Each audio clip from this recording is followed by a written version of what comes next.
going through your mind as you see that ball on that last play get hit to the left side of the infield and, a tough play off the bat? What was your immediate reaction? Yeah, tough play. Just Vasquez making the play and then getting up and throwing it. Just really, it's kind of one of those plays where I don't want to do or die it just because if that ball does get by me, he's on second base, tying runs on second base. So kind of just played it into as long as a hop as I could, and it was a great play all the way around. I know you haven't spent too much time on the field with Andrew Velazquez, but from the limited time you've had, what has he brought to this team?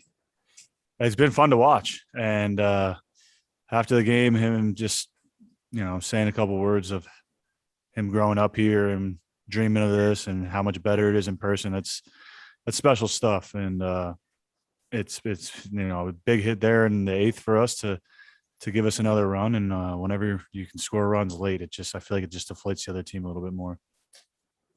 What stood out with how Heaney pitched tonight?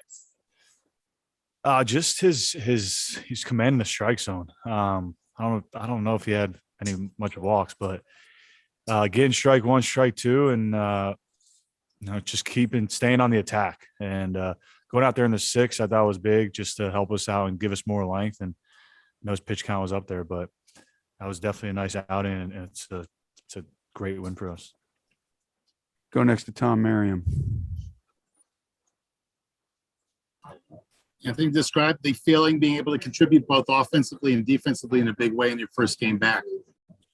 It's always nice just to be able to come in and have the nice regular routine today and get back. I know it was only 10 or 11 days or whatever it was, but you miss these games fast, and this is the time of year where you want to be in there and just having fun with the guys. Marla Rivera, please unmute. Hi, Anthony. Just wondering, how are you feeling coming off the COVID list, and how is your energy today? Obviously, it seemed like you didn't miss a step.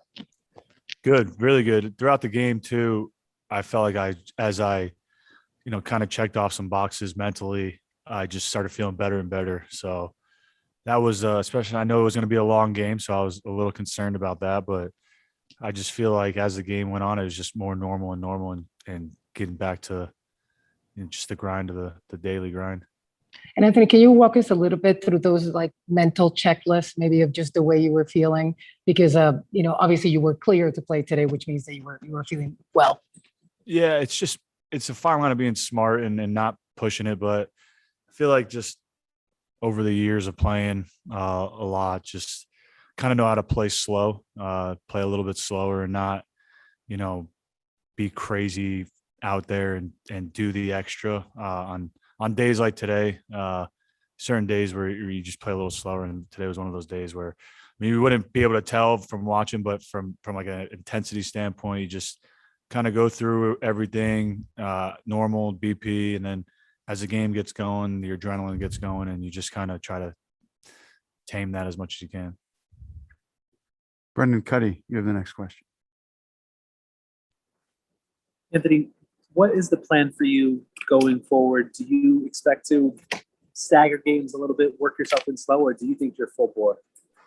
I think just be smart and take it day by day. I felt great today. Waking up was a little sore. I'd imagine I'd be a little sore tomorrow just from sitting on the couch for a few days. But yeah, just being smart and communicating with our training staff. They've been really easy to communicate with. Booney's been really, really easy to communicate with. So, but for me, I don't really like missing games, but it's also about being smart as well. Take a couple more. Mike Fitzpatrick, go ahead.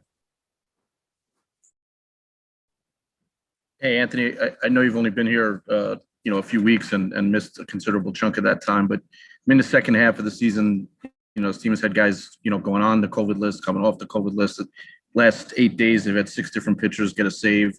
Just what's the big picture here with so many guys contributing and you guys, coming all the way back from the deficit you had to pass the Red Sox here and play the way you're playing with all the guys contributing in this way? I think that it's just belief that it doesn't matter who's been in there. Booney going to guys that maybe aren't necessarily, like you said, getting saves like that, but it's just that constant belief, and that's what you need from my experience of guys in different roles at any given time to take you to the next level. And it's going to take all 26 of us every single day here. And in September, there's going to be guys that get called up, I'm sure. I don't know if the rosters are anymore, but it's just guys from anywhere that can come in and help. And every day is a different story, and just the belief that everyone should have and continue to build is the biggest part from all this. Take a final question from Brian Hope.